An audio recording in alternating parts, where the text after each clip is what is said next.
자, 학계에서의 특징적인 단어가 무엇이냐면 만군의 여호와 하나님이라고 이렇게 얘기합니다. 그러니까 참된 왕은, 진짜 왕은 누구밖에 없는가? 세상 많은 신들이 있고 많은 주인이 있지만, 많은 왕들이 있지만 진짜 왕은 하나님 한 분밖에 없다는 것을 이야기합니다. 이것이 특별히 포로 이후 그 선지서에 보면은 많이 등장하는데 학계서에 13번이 등장하고 있고, 그리고 스가랴서에 46번, 말라기에 24번이 등장합니다. 그러니까 하나님이 누구시냐? 만군의 여호와시다. 이것들이 계속해서 이 포로기의 선지서에서 강조가 되어지고 있습니다. 이 학계와 스가랴의 주도적인 역할은 성전을 건축하라. 이것이 그들의 메시지인데, 그럼 왜 성전을 건축해야 되는가? 이것이 각각 이유가 약간씩 차이가 있습니다. 학계서가 말하는 이유와 스가랴서가 말하는 이유가 있는데, 학계는 일단은 강경한 어조로 하나님의 성전을 짓기 위해서 너희가 온 거 아니냐? 지금 니네 뭐 하고 있냐? 니네 먹고 사는데 지금 집중하고 있으면 안 되지 않냐? 하나님께서 이 성전을 건축하고, 특별히 너희가 하나님의 성전을 건축한 자로서 너희가 거룩한 삶을 살아야 되지 않겠냐? 그러면 하나님께서 약속하신 메시아를 보내실 것이다. 이것이 학계가 얘기했던 바라면, 스가랴 같은 경우는 백성을 많이 위로하고 있습니다. 너희가 얼마나 힘들었니? 그런데 하나님이 이제 너희에게 위로를 주실 것이야. 이 성전을 통해서 너희의 삶을 회복하여 주실 것이고, 특별히 너희의 지금까지 열방에서 고난받고 그렇게 압제당했던 삶을 살았다면 이제 하나님께서 메시아를 보내실 것인데, 그분은 너희를 모든 고통에서 건져내실 것이고, 너희를 세상 모든 민족 가운데 가장 뛰어난 민족으로 하나님 세워주실 거야. 뭐 이렇게 백성들에게 희망과 소망의 메시지가 이 스가랴서를 통해서 메시지가 증거되는 것을 보게 됩니다. 그렇다면 이 이름의 뜻은 무엇이냐?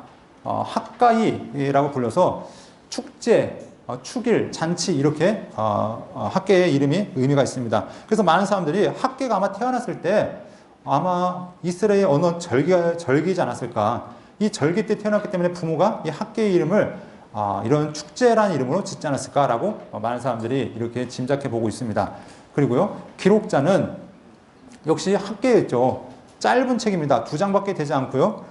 시간 순서를 따라서 적혀져 있습니다. 그래서 총 5번의 시간이 나오고 있는데, 그래서 이 시간 순서를 따라서 하나님의 말씀이 선포되어지고 하나님 백성들이 어떻게 순종하는지, 또 하나님께서 백성들이 무슨 말씀을 하는지가 보여주고 있습니다.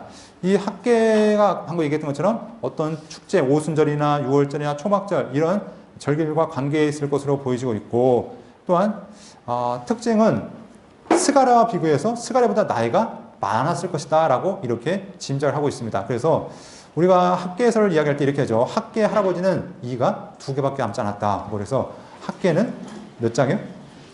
예, 학계 할아버지는 학계 할아버지의 이는 2개밖에 남지 않았다. 이렇게 얘기하기도 하고, 네, 그럼 무슨 얘기냐면은 좀 억지 같지만 2장밖에 안 된다는 그 얘기를 하고 하는 겁니다. 그래서 2장이고요.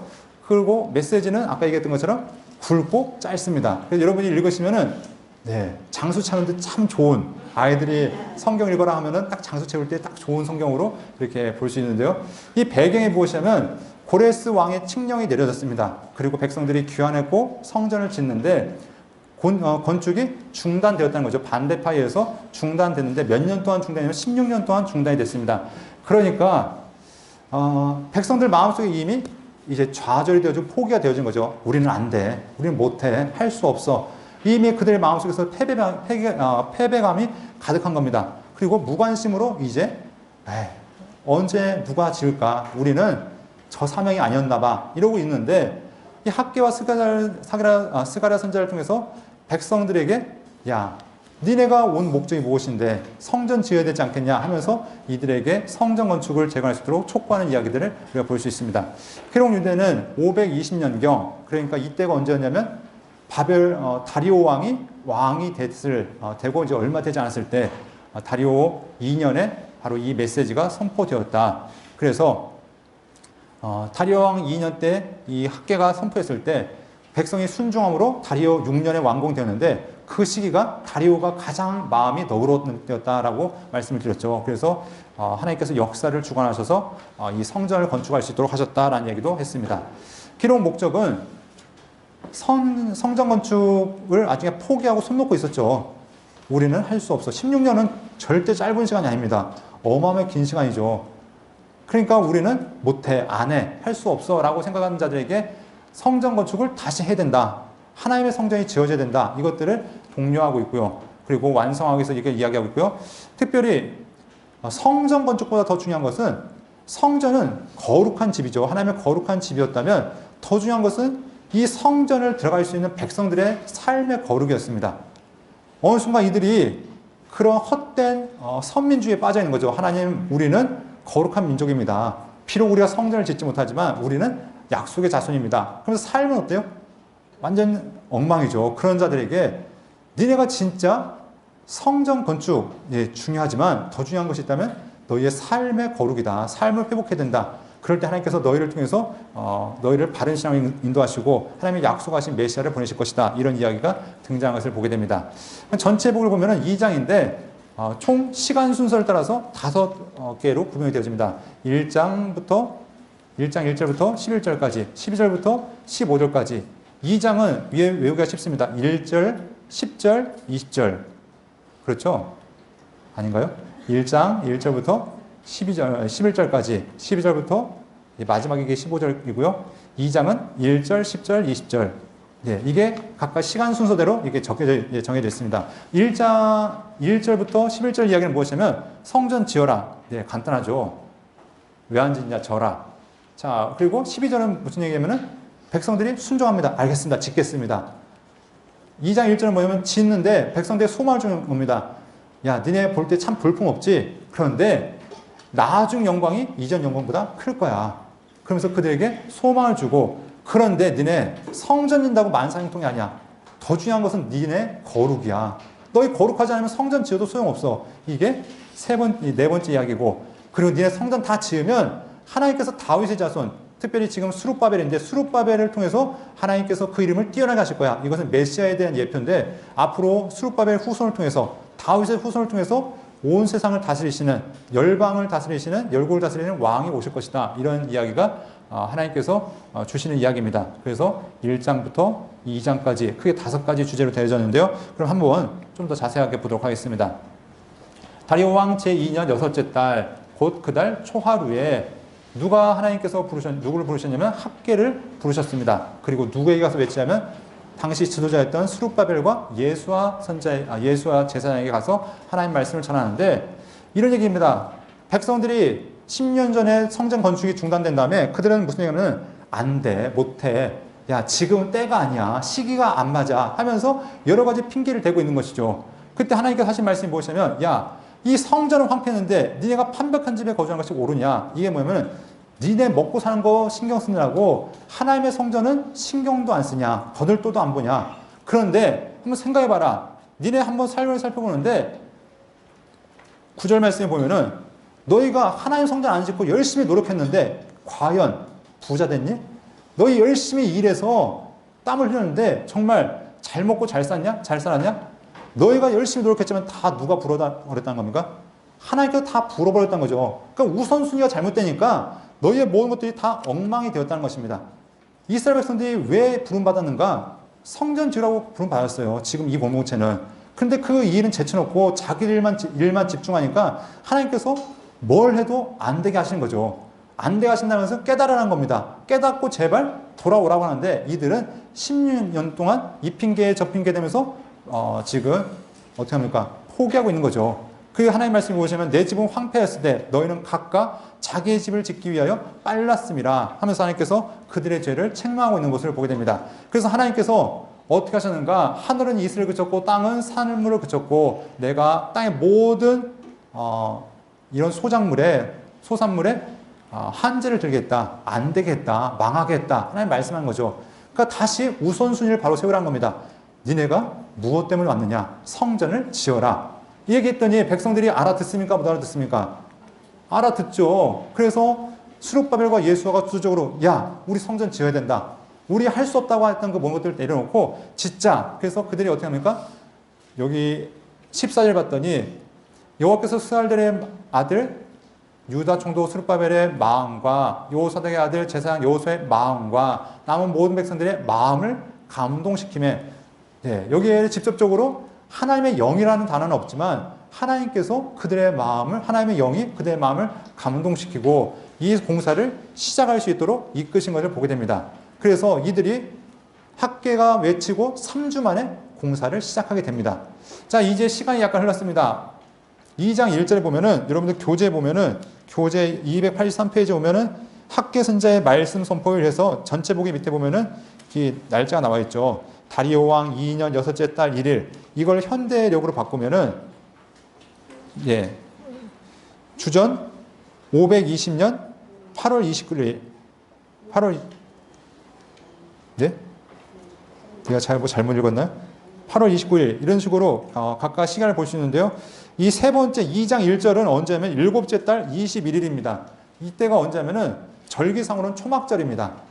초막절인데 하나님께서 이 초막절의 일부러 이 백성들에게 말씀하신 거죠. 이 초막절은 성경적으로 어떤 의미가 있냐면 예루살렘 성전이 솔로몬 성전이 초막절에 하나님 앞에 봉헌되었습니다. 그러니까 백성들이 성전을 짓고 있는 자들에게 다시 한번 소망을 주는 거죠. 야, 니네 지금 성전 짓고 있는데 얼마나 초라하냐. 왜냐하면 50년 전에 끌려왔던 사람들, 포로기간이 70년이었지만 마지막에 끌려와서 첫 번째 돌아왔던 사람들은 예전 성전을 봤을 거 아닙니까? 그들은 이거 보면서 야, 성전이 어쩌다 이 지경이 됐냐 하면서 일은 하지만 아마 일도 못했을 겁니다. 나이가 70이 넘었을 텐데 이분들이 아마 이것들을 보면서 한탄하고 절망에 빠져 있을 때 하나님께서는 그들을 위로하신 거죠. 야, 지금 너희 보기에 이것이 매우 작고 초라해 보일지 모르지만 하나님께서 너희와 함께 하겠다 말씀한 겁니다. 하나님의 약속이 주어진 거죠. 마치 이사야서에서 임마누엘을 말씀하시듯이 내가 너희와 함께 하겠다. 이 성전에서 내가 너희와 동행하겠다는 약속을 주신 겁니다. 그러면서 이 성전이 비록 작다 할지라도 나중 영광이 이전 영광보다 클 것을 이야기하고 있습니다. 그러면서 하나님께서 계속해서 하시는 말씀이 뭐냐면 조금 있으면 하나님께서 하늘과 땅과 육지와 하늘과 땅과 바다와 육지를 진동하실 것이다 라고 얘기합니다. 진동한다는 게 뭐냐면 쉽게 말하면 흔든다는 거죠. 근데 흔든다는 것이 어떤 의미를 쓰냐면 뒤집어 엎는다는 의미로 쓰여지고 있습니다. 그러니까 성경에 보면은 하나님께서 이미 한번 뒤집어 엎었죠. 언제면 노아 때 물로 한번 세상을 뒤집어 엎었는데 그래서 하나님이 지으신 하나님이 창조하신 세계가 어쩌면 물로 한번 심판받고 새로워졌습니다. 그런데 하나님께서 이 성전이 건축되면서 어떤 일을 하신 것이냐면 다시 한번 세상을 뒤집어 엎겠다 말씀하신 거죠. 그러니까 이 성전은 단순히 보기에 그냥 건축물이 아니라 이 성전을 통해서 하나님의 약속을 이뤄가는 하나님의 말씀이 성취되어지는 바로 새로운 창조가 이루어지는 공간이 바로 이 성전을 통해서 이루어질 것을 이야기하고 있습니다. 그래서 성전을 통해서 하나님의 새로운 창조가 되어지고 모든 천지가 새롭게 되어질 것을 이렇게 약속하고 있는 것이죠. 그러면서 이 나라 하나님께서 하늘과 땅과 바다와 땅만 뒤집는 것이 아니라 무엇도 하시면 모든 나라를 새롭게 하시겠다고 하나님 말씀하십니다. 그래서 세상 모든 나라를 하나님께서 또한 진동하시겠다라고 이렇게 약속하신다며 자, 그 다음 10절부터 보면은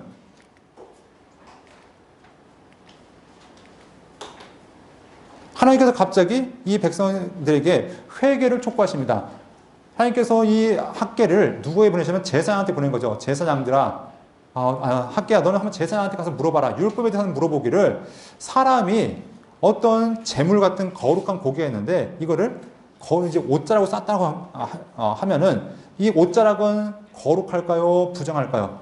하나님께 드릴 거룩한 고기를 그걸 그냥 손으로 들 수 없으니까 거룩한 보자기를 쌌습니다. 그냥 보자기를 쌌으면 이 보자기가 거룩할까요? 부정할까요?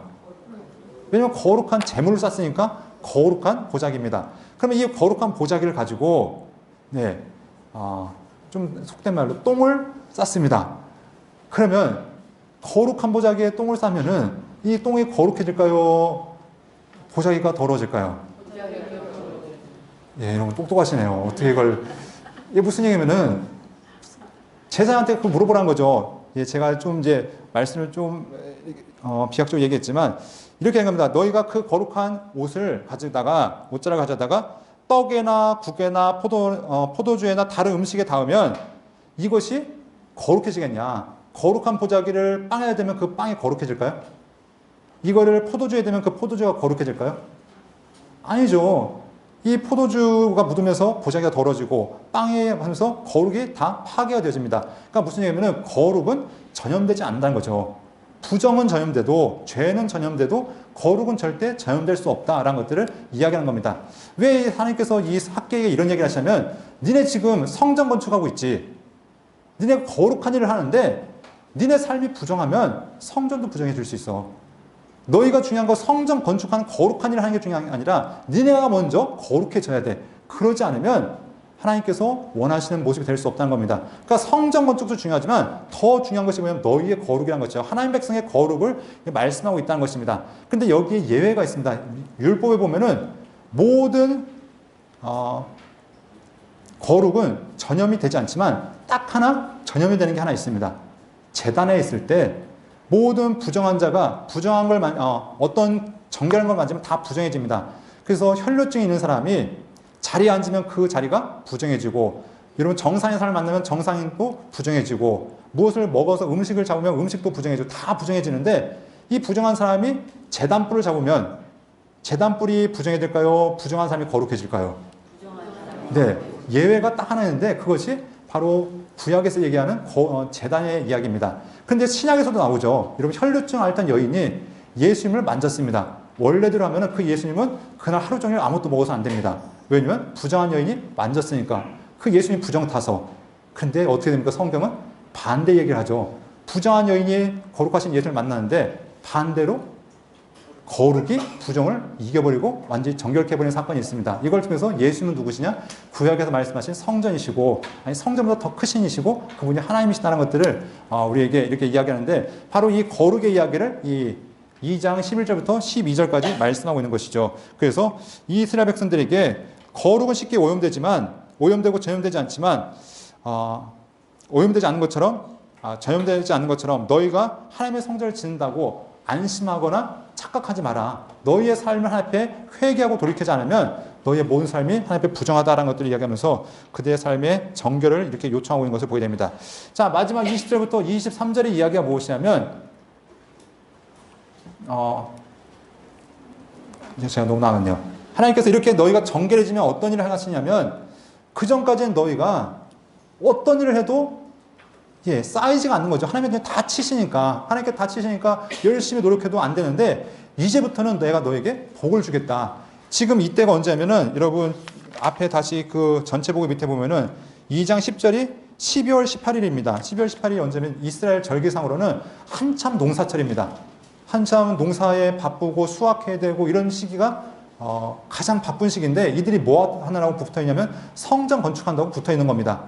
농사 지을 시간이 없는 거죠. 집안에 일을 할 시간이 없는 겁니다. 근데 하나님 하신 말씀이 무엇이냐면, 그전에는 네가 아무리 노력해도 안 됐다면 이제는 내가 너에게 복을 부어줄 것이다. 하나님께서 너에게 어떤 일을 행하실 것인가, 너의 모든 것들을 하나님께서 말하겠다면 이제는 어떻게 하십니까? 19절에 곡식 종자가 아직도 창고에 있느냐, 포도나무, 무화과나무, 석류나무, 감람나무 열매가 맺지 못하느냐. 그러나 오늘부터는 내가 너에게 복을 주리라. 그러니까 복은 사람의 노력으로 오는 것이 아니라 하나님이 부어주셔야 온다는 것이죠. 그러니까 백성들에게 우선순위가 바르게 되어지면 복받기 싫어도 복을 받을 수밖에 없다는 것을 그들에게 분명히 보여주신다는 것입니다. 그 우선순위가 무엇인가? 하나님을 앞세울 때 하나님은 나머지도 다 책임지시는데, 그래 여러분 아시는 마태복음 6장 33절의 이야기가 그거죠. 너희는 먼저 그의 나라와 그의 의를 구하라. 그리하면 이 모든 것을 너희에게 더하시리라. 하나님의 약속은 분명하고 정확하게 이루어진다는 것입니다. 마지막 이스라엘에게 주시는 복이 무엇인가? 하나님께서 스룹바벨을 높이 세우시겠다 얘기합니다. 이 스룹바벨은 어떤 사람인가? 하나님께서 아까 세상을 다 성전을 뒤집어 엎으시겠다, 새롭게 만드시겠다 말씀했다면, 이 스룹바벨을 통해서 하나님께서 또한 새롭게 하시겠다 말씀하신 거죠. 이 스룹바벨이 하나님께서 택하신 종으로서 앞으로 메시아를 예표하고 있는 사람입니다. 그래서 이 스룹바벨을 통해서 하나님께서 열방을 지었고 세상을 심판할 존재로서 하나님께 세우시는데, 이 사람이 바로 앞으로 오실 메시아로서 세상의 왕으로서 오실 그 예수님을 이제 예표하면서 하나님께서 이 스룹바벨에게 은혜와 복을 주시겠다라고 말씀하시면서 이 학개서가 마무리되어지고 있습니다. 네, 학개서 짧은 이야기지만 우리에게 몇 가지 핵심적인 주제를 이야기하고 있습니다. 우리의 인생 가운데 가장 중요한 것이 무엇인가? 백성들은 먹고 사는 일이 중요해서 우리가 성전 짓는 일에 게을리할 수밖에 없습니다라고 얘기한 자들에게 너희의 우선순위가 잘못됐다는 것이죠.